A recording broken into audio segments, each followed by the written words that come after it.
그들이 예수를 가야바에게서 관정으로 끌고 가니 새벽이라.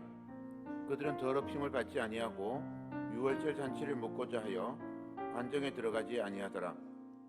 그러므로 빌라도가 밖으로 나가서 그들에게 말하되 너희가 무슨 일로 이 사람을 고발하느냐. 대답하여 이르되 이 사람이 행악자가 아니었더라면 우리가 당신에게 넘기지 아니하였겠나이다.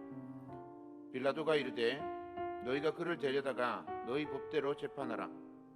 유대인들이 이르되 우리에게는 사람을 죽이는 권한이 없나이다 하니 이는 예수께서 자기가 어떠한 죽음으로 죽을 것을 가리켜 하신 말씀을 응하게 하려 함이로라. 이에 빌라도가 다시 관정에 들어가 예수를 불러 이르되 내가 유대인의 왕이냐. 예수께서 대답하시되 이는 내가 스스로 하는 말이냐 다른 사람들이 나에 대하여 내게 한 말이냐. 빌라도가 대답하되 내가 유대인이냐. 내 나라 사람과 대제사장들이 너를 내게 넘겼으니 내가 무엇을 하였느냐. 예수께서 대답하시되 내 나라는 이 세상에 속한 것이 아니니라. 만일 내 나라가 이 세상에 속한 것이었더라면 내 종들이 싸워 나로 유대인들에게 넘겨지지 않게 하였으리라. 이제 내 나라는 여기 속한 것이 아니니라. 빌라도가 이르되 그러면 내가 왕이 아니냐. 예수께서 대답하시되 내 말과 같이 내가 왕이니라. 내가 이를 위하여 태어났으며 이를 위하여 세상에 왔나니 곧 진리에 대하여 증언하려 함이로라. 무릇 진리에 속한 자는 내 음성을 듣느니라 하신대. 빌라도가 이르되 진리가 무엇이냐 하더라. 이 말을 하고 다시 유대인들에게 나가서 이르되 나는 그에게서 아무 죄도 찾지 못하였노라. 아멘. 오늘 십자가 앞에 선 사람들 네 번째 시간, 진실 앞에 손을 씻은 사람 빌라도의 모습을 함께 살펴보면서 하나님 앞에 우리 모습을 돌아볼 수 있기를 바랍니다. 목요일은 예수님께서 최후의 만찬을 베푸시고 그리고 세족식을 하시고 겟세마네 동산에서 기도하시고 그리고 한밤중에 체포되시는 날입니다.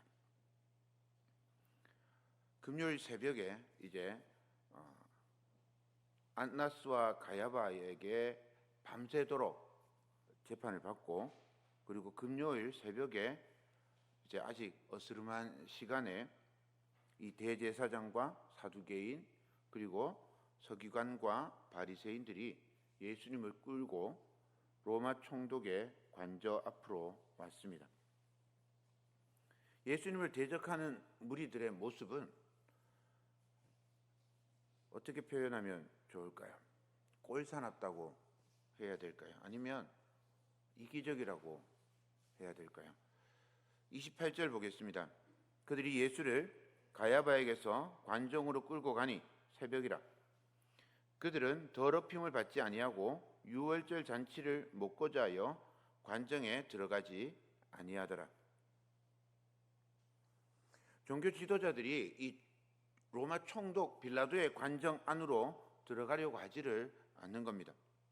왜냐하면 이 유대인의 전통에는 구전율법이죠. 유대인들의 전통에 따르면 이방인의 집에 들어가면 일주일간 부정합니다. 부정한 채로 절기를 지킬 수가 없는 거예요. 그러니까 저녁에 지금 유월절 어린 양을 먹어야 되는데 먹을 수가 없게 되잖아요. 그러니까 관정 안에 들어가지 않는 거예요. 관정 밖에서 소리만 치고 있는 겁니다. 여러분, 성경에는 구전 전통이 아니라 성경 말씀에는 무죄한 자의 피를 흘리지 말라라고 모세의 율법에 기록되어 있습니다. 그러면 만약에 정죄할 때는 어떻게 해야 되느냐? 최소한 2명 이상의 사람이 그 자리에서 증언을 해야 돼요. 그러니까 최소한 2명 이상은 그 안에 들어가야 한다는 거예요. 안 들어가는 거죠. 그리고 바깥에서 계속 외치고 있는 겁니다. 종교 지도자들, 지금 예수님을 죽이려고 하는 사람들은 모세의 율법은 어기면서 자기들이 전통은 지키려고 하고 있는 겁니다. 얼마나 모순되고 어리석은 일입니까? 또 유월절 어린 양을 먹기 위해서 참된 유월절 어린 양이신 예수님을 죽이라고 아우성 치고 있습니다. 결국 빌라도가 예수님을 십자가에 못 박도록 내어줍니다.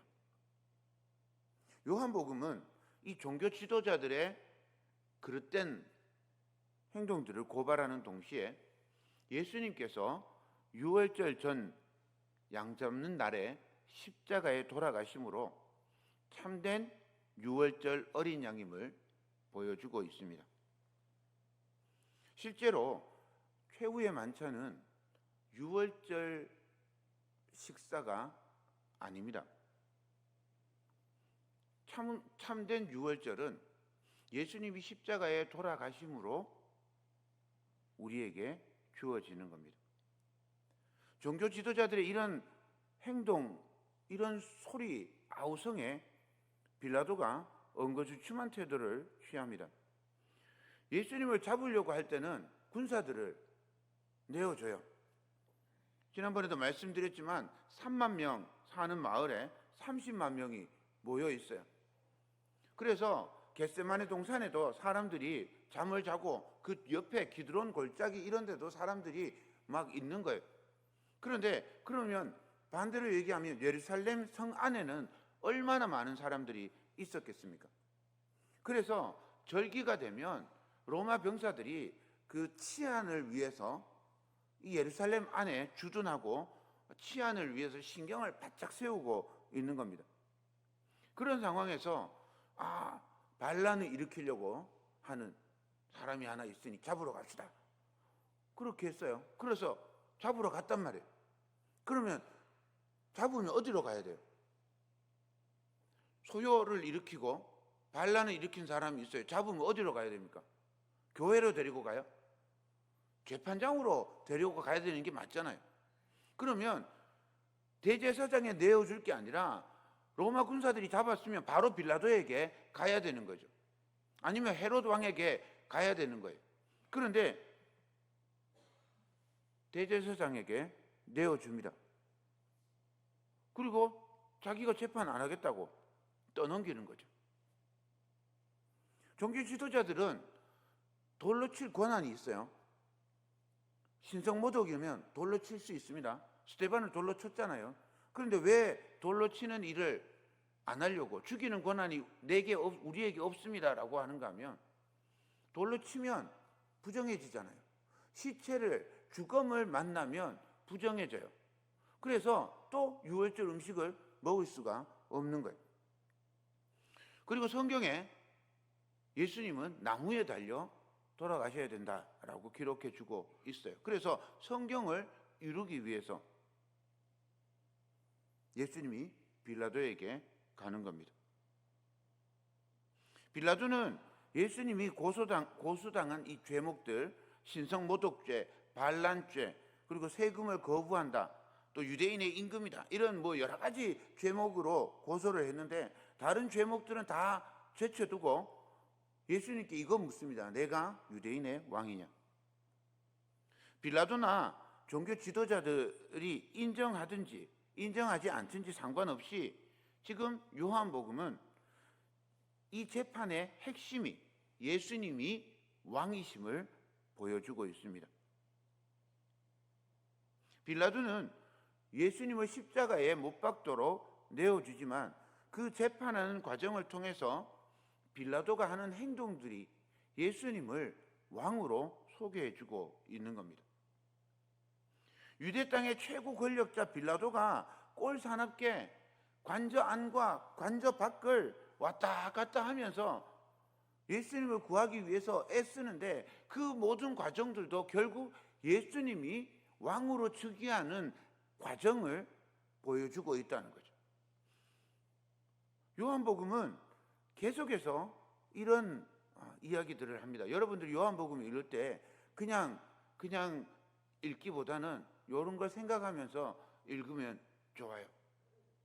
요한복음을 읽는 사람들은 유대인인데 이 유대인들이 쓰는 아람어를 모르는 유대인이다. 또 유대인인데 율법에 대해서도 잘 모르는 유대인이다. 그리고 하나님이 이 세상을 하나님의 그 백성들만을 섭리하는 게 아니라 이 세상이 하나님의 통치 아래 있다. 그래서 종교 지도자들이나 자기들이 생각해서 막 예수님을 죽이려고 하지만 하나님의 정해진 시간표대로 움직여가고 있다. 빌라도가 예수님을 변호하려 했거나 혹은 예수님을 죽이려 했거나 상관없이 하나님의 뜻대로 진행되고 있다. 이런 것들을 생각하면서 요한복음을 읽으면 요한복음이 훨씬 더 은혜로울 겁니다. 우리가 읽은 28절부터 19장 16절까지 여기 빌라도의 위치를 생각하면서 이 말씀을 읽어보면 장면이 7개가 나옵니다. 7장면. 첫 번째 장면은 관저 밖에 있습니다. 종교 지도자들이 예수님의 사형을 요구하고 있어요. 두 번째 장면은 관저 안입니다. 빌라도가 예수님을 향해서 내가 유대인의 왕이냐라고 묻습니다. 그리고 다시 관저 밖으로 나가는 세 번째 장면에서 빌라도가 예수님의 제목을 찾지 못했다. 그러면서 이제 명절을 당하면 한 명을 사면하는데 누구를 사면해 줄까? 이랬더니 종교 지도자들은 강도 바라바를 사면해 달라고 요구를 합니다. 네 번째 장면은 다시 관저 안입니다. 군사들이 예수님께 가시관, 자주색 옷을 입히고 대관식을 거행하고 있어요. 다섯 번째 장면은 다시 관저 밖이에요. 빌라도가 예수님의 제목을 찾지 못했다. 또 종교 지도자들에게 이야기를 합니다. 그랬더니 바깥에 있는 사람들이 예수님을 십자가에 못 박아라 소리를 지르고 있습니다. 다시 또 빌라도가 관저 안으로 들어옵니다. 여섯 번째 장면에 빌라도가 예수님을 향해서 이 왕의 권세에 관해서 묻습니다. 그리고 일곱 번째 장면에 다시 관저 밖으로 나가서 이야기하니까 종교 지도자들이 예수님을 사형시키라고 요구를 하는 겁니다. 첫 번째 장면 관저 밖에서, 또 일곱 번째 장면 관저 밖에서 똑같이 예수님의 사형을 요구하고 있어요. 두 번째 장면 예수님을 향해서 네가 유대인의 왕이냐? 빌라도가 묻습니다. 여섯 번째 장면 빌라도가 예수님을 향해서 왕의 권세가 무엇이냐 묻는 거죠. 2번, 6번이 예수님이 왕이냐 이거 묻고 있는 겁니다. 3번, 5번은 바깥으로 나가서 죄목을 찾지 못했다라고 하는 말이 똑같이 있는 거죠. 그리고 가운데 네 번째 장면에 예수님이 가시관을 쓰시고 자색 홍포를 입고 대관식을 거행하는 겁니다. 슬프지만 너무 가슴 아픈 일이지만 지금 요한복음은 우리에게 예수님께서 이 고난과 조롱과 아픔 속에서 왕으로 즉위하고 계신 것을 눈물로 기록하고 있는 겁니다. 빌라도가 어떻게 할지 몰라서 고민하고 주저할 때 사람들은 우스꽝스럽고 어리석다고 여길 때 로마 병정들은 조롱하기 위해서 홍포를 입히고 가시로 멸관을 만들어 씌울 때 하나님께서 예수님을 영원한 왕으로 즉위하도록 만드셨습니다. 요한은 예수님이 분명 왕으로 오셨지만 세상이 생각하는 왕은 아니다라고 가르쳐주고 있어요. 오병이어 기적을 행한 후에 사람들이 예수님을 강제로 왕으로 모시려고 했어요. 그랬더니 예수님께서 그들을 피해서 산으로 가셨습니다.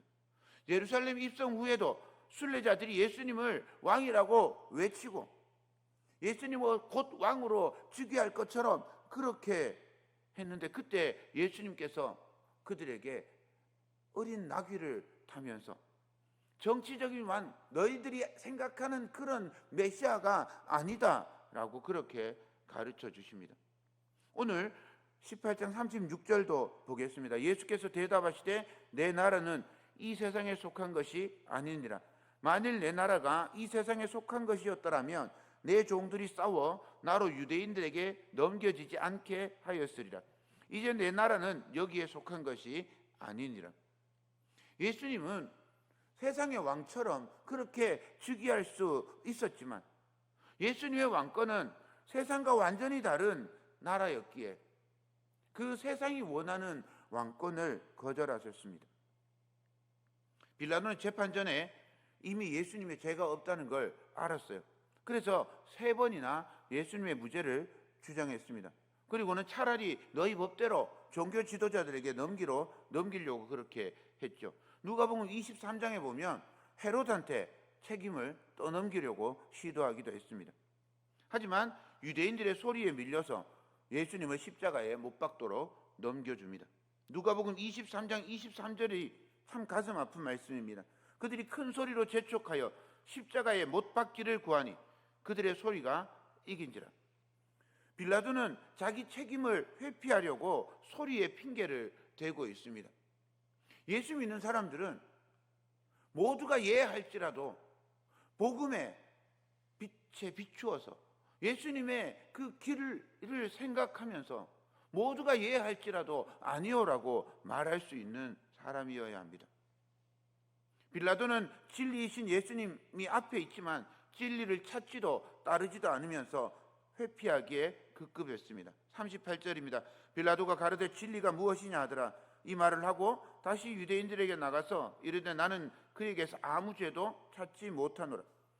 빌라도는 예수님께 비웃듯이 그렇게 당신이 진리라고 생각하는 것이 당신을 살려주지 못하는데 뭐가 참이고 뭐가 진리란 것이요, 그렇게 말하고 있는 겁니다. 폭력 앞에 빌라도는 자기 책임을 회피하고 자기 선택을 포기했습니다. 그와 관련해서 마태복음 27장 24절에 이렇게 소개하고 있습니다. 빌라도가 아무 성과도 없이 도리어 밀란이 나려고 하는 것을 보고 물을 가져다가 무리 앞에서 손을 씻으며 이르되 이 사람의 피에 대하여 나는 무죄하니 너희가 당하라. 예수님을 십자가에 못 박도록 내어주고 물로 손을 씻으면서 예수님의 피값을 그냥 유대인들에게 떠넘겨 버립니다. 빌라도는 성경에 보면 아주 우유부단한 그런 모습처럼 보입니다. 예수님이 무죄인데 소리들이 너무 강하니까 밀란이 날까 두려워서 이러지도 저러지도 못하고 3번이나 예수님이 무죄라고 얘기하다가 결국 십자가에 내어줬다, 뭐 이렇게 소개를 하고 있죠. 근데 실제 역사에서 빌라도는 아주 잔인하고 포악한 통치자였습니다. 실제로 밀란이 일어나니까 그냥 군대를 동원해서 다 짓밟았어요. 예루살렘 성전에 제사 지내는데 거기 사람 피를 섞어가지고 제단을 더럽혔어요. 그런 사람인데 우유부단한 것처럼 성경이 소개하고 있습니다. 자기는 마치 무죄인 듯 손을 씻는 겁니다. 초대교회 신앙 고백은 아주 단호하게 선포합니다. 예수님은 본디오 빌라도에게 고난을 받아 십자가에 못 박혀 죽으셨습니다. 빌라도의 선택은 우리를 고민하게 합니다. 나는 예수를 십자가에 못 박지 않았어. 나는 예수를 십자가에 내어주지 않았어. 이런 말을 하면서 진리이신 예수님의 말씀을 회피하고 있는 건 아닌지 빌라도가 우리에게 생각하게 합니다. 빌라도는 예수님의 무죄를 알았지만 무리를 두려워서 자신의 선택을 회피합니다. 창세기 586장 가사를 한번 생각해 보십시오. 어느 민족 누구게나 결단할 때 있나니 참과 거짓 싸울 때에 어느 편에 설 건가? 주가 주신 새 목표가 우리 앞에 보이니 빛과 어둠 사이에 서서 선택하며 살리라. 진리의 편에 서든지 거짓과 악의 편에 서든지 중간에 회색 지대는 없습니다. 빌라도가 아무리 고민하고 아무리 자기 책임을 회피하려고 해도 빌라도의 선택은 예수님을 십자가에 못 박은 것입니다. 고난 주간을 보내면서 우리에게 예수님의 편에 서기를 결단하도록 빌라도가 반면 교사가 됩니다. 진리편에서 그리스도를 따르는 복된 삶이 되기를 간절히 축원드립니다.